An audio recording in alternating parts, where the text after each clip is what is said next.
নমস্কার বন্ধুরা, আশা করি আপনারা সকলেই খুব ভালো আছেন, সুস্থ আছেন। আমার আজকের রেসিপি হলো এগ রেজালা। আমি এই রেজালা রেসিপি কিভাবে তৈরি করলাম সেটাই আপনাদের সঙ্গে শেয়ার করছি। তার জন্য প্রথমেই নিয়ে নিয়েছি কিছুটা ডিম। ডিম সকলেরই খুব পছন্দের, ছোট বড় সবার।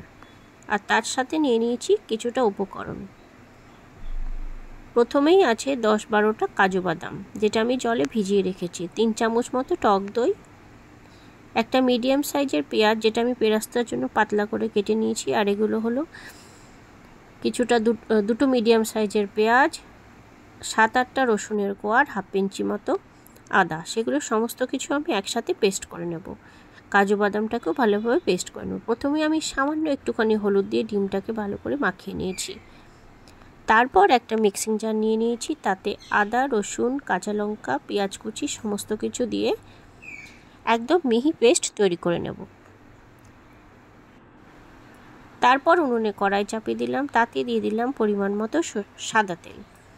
তেলে প্রথমে ডিমটা হালকা করে আমি ভেজে নেব। আপনারা চাইলে কাঁচাও ব্যবহার করতে পারবেন, কিন্তু কাঁচা দিলে অনেক সময় রান্না করবার সময় ভেঙে যাওয়ার ভয় থাকে। সেই জন্য সামান্য একটু ভেজে নিলে আর ভেঙে যাওয়ার কোনো ভয় থাকবে না।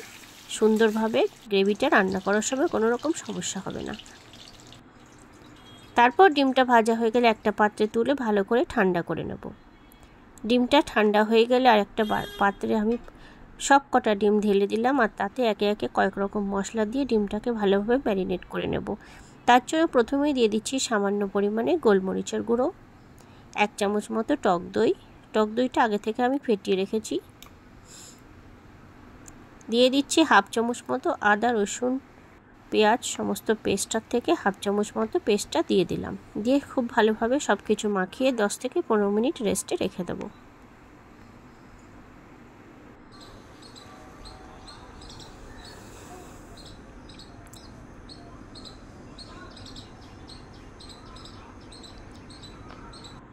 দশ 15 মিনিট হয়ে গেলে আমি তেলটাকে আরও একবার ভালো করে গরম করে নিয়ে কেটে রাখা পেঁয়াজটা, যেটা পেরেস্তা করব, সেটা ভেজে নিয়ে একটা পাত্রে তুলে নিলাম। তারপর সেই একই তেলেতে ফোড়নে দিয়ে দিলাম 3-4টে এলাচ, দারচিনি আর লবঙ্গ। গোটা গরম মশলা ভালোভাবে ভাজা হয়ে গেলে তারপর পেঁয়াজ, কাঁচা লঙ্কা এই সমস্ত পেস্টটা আমি দিয়ে দিলাম। দিয়ে সামান্য নুন দিয়ে দিলাম যাতে না ছিটকোয়।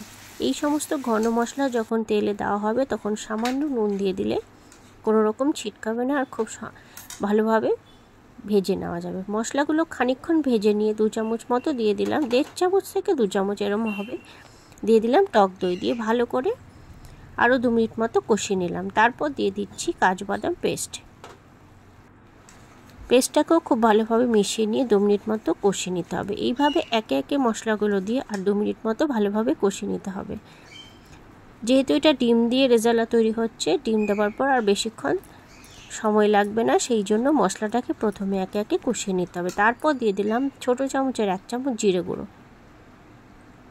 দিয়ে তারপর দিয়ে দিচ্ছি স্বাদ মতো নুন। দিয়ে খুব ভালোভাবে মশলাগুলো তেল ছাড়া পর্যন্ত 2 থেকে 5 মিনিট কষিয়ে নিতে হবে। তারপর দিয়ে দিলাম স্বাদ মতো 1 চামচ চিনি। রেজালা একটু মিষ্টি ভাব হয়, সেই জন্য মিষ্টিটা একটু বেশি মতো হলে খেতে ভালো হয়। তারপর দিয়ে দিচ্ছি আরও কিছুটা গোলমরিচের গুঁড়ো দিয়ে যতক্ষণ পর্যন্ত মশলা থেকে তেল ছেড়ে না আসবে ততক্ষণ কষিয়ে নিয়ে ম্যারিনেট করা ডিমটা পুরোটা আমি ঢেলে দিলাম। দিয়ে খুব ভালোভাবে আরও 2-4 মিনিট মশলাগুলো সমস্ত কষিয়ে নিতে হবে। 5 মিনিট ভালো করে কষিয়ে নিয়ে গ্রেভির জন্য দিয়ে দিলাম 2 থেকে 3 চামচ মতো তরল দুধ। দিয়ে ভালো করে ফুটিয়ে নিলে তৈরি হয়ে যাবে আজকের সকলের প্রিয় এগ রেজালা। ভালোভাবে ফুটে উঠে দুধটা যখন ভালোভাবে সমস্ত কিছুর সাথে মিশে ঘন হয়ে যাবে তখন দিয়ে দেবো নামানোর আগে সামান্য পরিমাণে ছাই গরম মশলা গুঁড়ো। দিয়ে ভালো করে মিশিয়ে সামান্য ফুটিয়ে নিয়ে একটা পাত্রে নামিয়ে নেব। তৈরি হয়ে গেল আমার আজকের রেসিপি এগ রেজালা।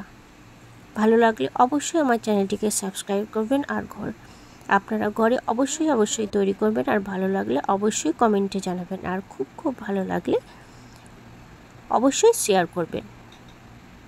এই রেসিপি ভাত, রুটি, পরোটা, লুচি, রাইস সব কিছুর সাথেই আপনারা পরিবেশন করতে পারবেন। ধন্যবাদ।